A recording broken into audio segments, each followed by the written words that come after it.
Welcome back. You're still watching Morning Rush on Metro Television. We have Dr. Prince Osei in the studio and we continue our conversation on understanding prostate. And today we'll be looking at the myth surrounding prostate. Doc, how are you? Naya. It's good to be back. Yeah, great to be here. I like the tie. Tiny B. You bought it by yourself or someone gave it to you? That's what has been No throwing you under the bus. No comment. I know where you're heading to.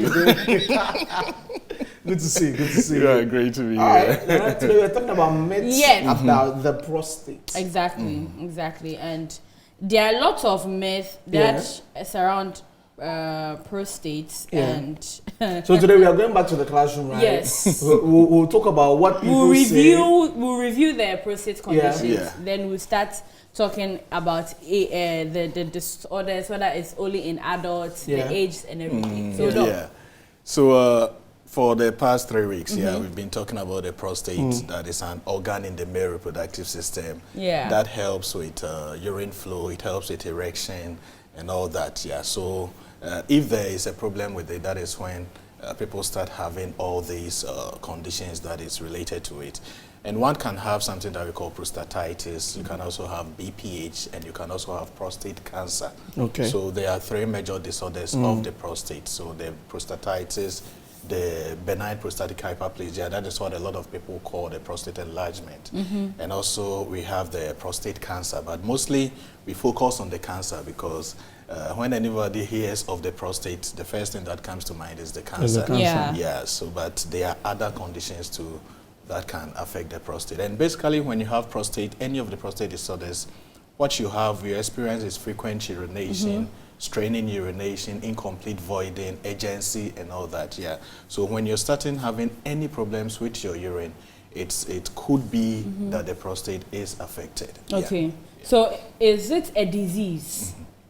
So the prostate in itself is not a disease. Okay. Yeah. So people, when people come to the hospital, they'll say that, "Oh, Doctor, menya prostate," but you've already had you had this prostate way back. It's part of the organs within the body. Yeah. But if there is a disorder on it, that is when we say that you have a problem with it.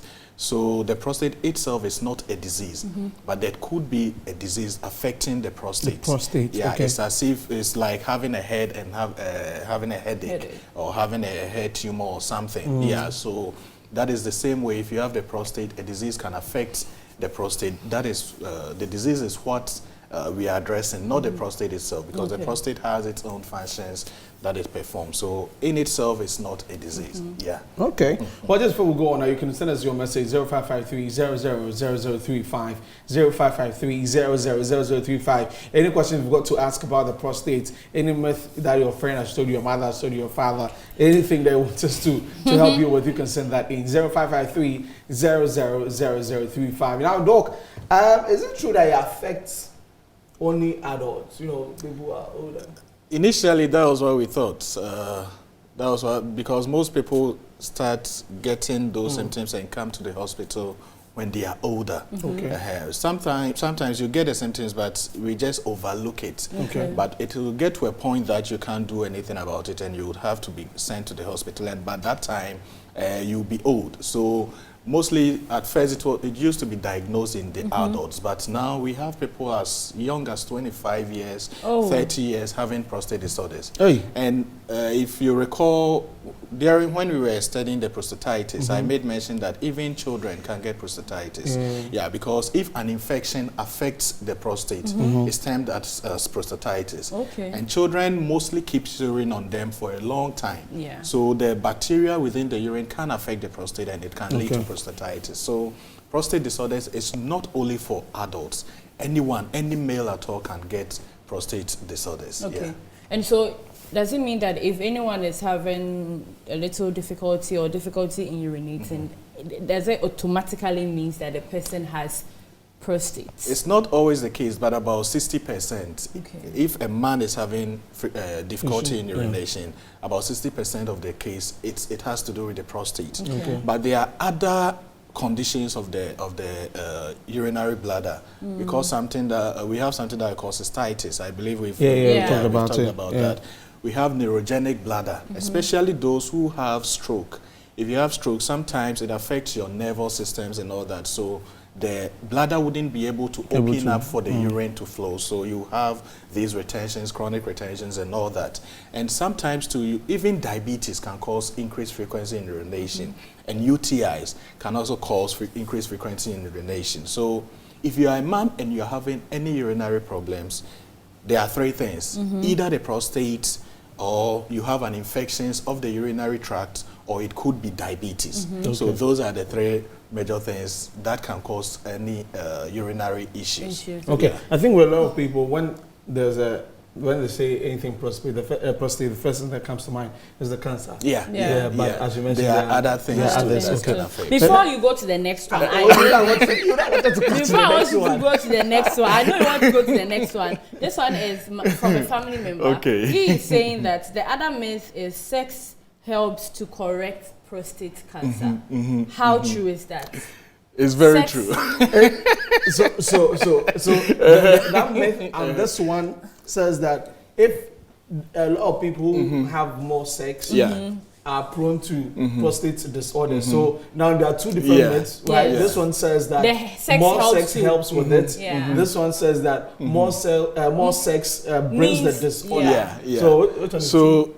Nanaya's own is the truth. Nanaya's own is the truth. So more sex helps. It helps prevent prostate disorders. On the contrary, like people come to the hospital and mostly they will come with their wives, and the wives will be complaining that, oh yeah, Brad, I tell you to stop this, and you'll be doing it. Now you see what you've caused. But research shows that the frequent sex you have, like once a day sex, is able to reduce the prostate, your chances of getting prostate disorders by 20%. Wow! So it actually helps.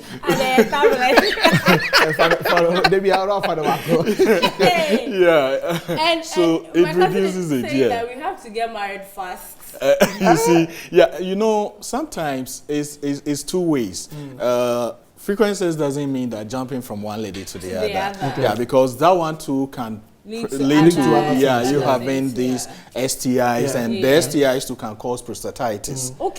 So it's in two ways. So frequent sex, if it's protected, if you are doing it in a good way, it means that it will reduce your chances. But if you are having it indiscriminately, then it means that you could have an STI, which can also lead to a condition of the prostate called prostatitis. So that's why he's saying we have to get married. So the thing is that have more sex, but not with different partners. Have more sex, and it will help prevent. The disorders. He's an ambassador. No, you just said it's a good thing. So I am telling the viewers that it is a good thing, especially for people who want to prevent. Every organ which is a gland means that it contains a fluid. So the fluid has to come out. So the prostate contains a fluid, which is the prostatic fluid.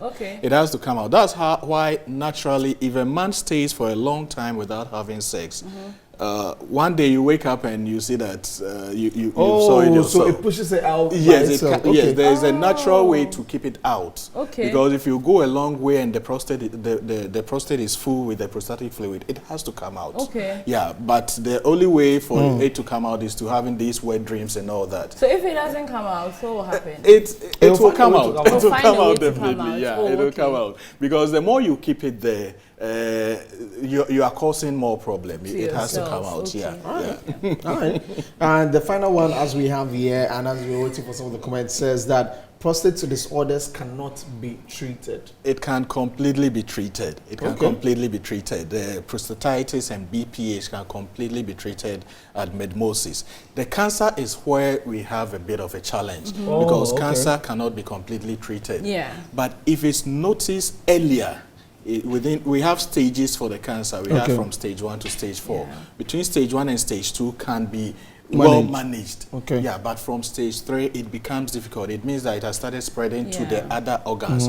So even if you give medication to correct it on the prostate, the other organs that has been affected too could continue spreading. So for the first 2 stages, it can be well managed, but prostatitis and the BPH, which is the prostate enlargement, can completely be treated at metamorphosis. Yeah. That's when they said I should ask you why you are super excited about the sex. No, I mean, I'm just telling people what our doctor here is saying. That you need to, Chama, there's a for do. So say, yeah. So either way, so you've got to find a way to do kicking. You have to. Anyway, okay, so the Kiki say we should stress on the 20%. Yes. So if let's say Monday, you do have sex, you have protected yourself. Yeah. Like I mostly advise every other day. Every day. Every other day. Monday, every Tuesday, other Wednesday, day. Thursday, Every Friday. other day. Every other day. So 7 times. No. So it could be that day or not. Then move on to the next Yes. day. Oh, Yes. So today you have it. Tomorrow you can decide not to. The next day. Monday, Wednesday, Friday. Yeah. There's sort a of. timetable. And also, Tuesdays, that Thursdays. every other day thing is good for fertility. Okay. No. Yeah. It's very good for fertility, especially for women who don't know when their menstrual cycle is, when they are ovulating and all that. It's very good because if you say you're calculating it, sometimes you'll miss it. But when you have it every other day, always there is sperms in you waiting for the eggs to be released. So as soon as the egg is released, it fertilizes it and you could conceive. Hopefully many people will get married in the coming months. So that they can do a lot. So that you can have a lot of the legitimate sex. entry into certain places. Anyway, Doc, thank you so much for coming this morning. Thank you so much. Love the myths about I like this doctor. Yes, Dr. Princess. Go see my Medimosis. So of course you can find Medimosis Accra ESL building. Asai man, let me go to my people first. They are not lashing them anymore. Asai man, just behind the school for the deaf, or adjacent. Yes, close to it. Okay, so adjacent school of the deaf, and also Kumasi and Hinema Kokobeng. Definitely. Yes, you can find Medimosis. And then that's where the main branch is, just close to the police police station. station. Up to the police station. Anyway, thank you, Dr. Princess. Thank you too. So, many thanks for watching the show today. Thank you so much. My name is Desmond Okrekudas. You can call me Desifadian the Star, and of course, I was here with Nanaya Tano Boache, and a big shout out. My outfit is by Convincent Details. You can check him out on Instagram. Follow and get all your affordable and luxurious outfits. I know Doc will be requesting for one for some special someone. for his mother. Yeah. Yes. I'm like, it's good morning, Ghana with Dr. Ridey. A big shout out to the production team. See you tomorrow, same time, 5:30 a.m. Bye-bye.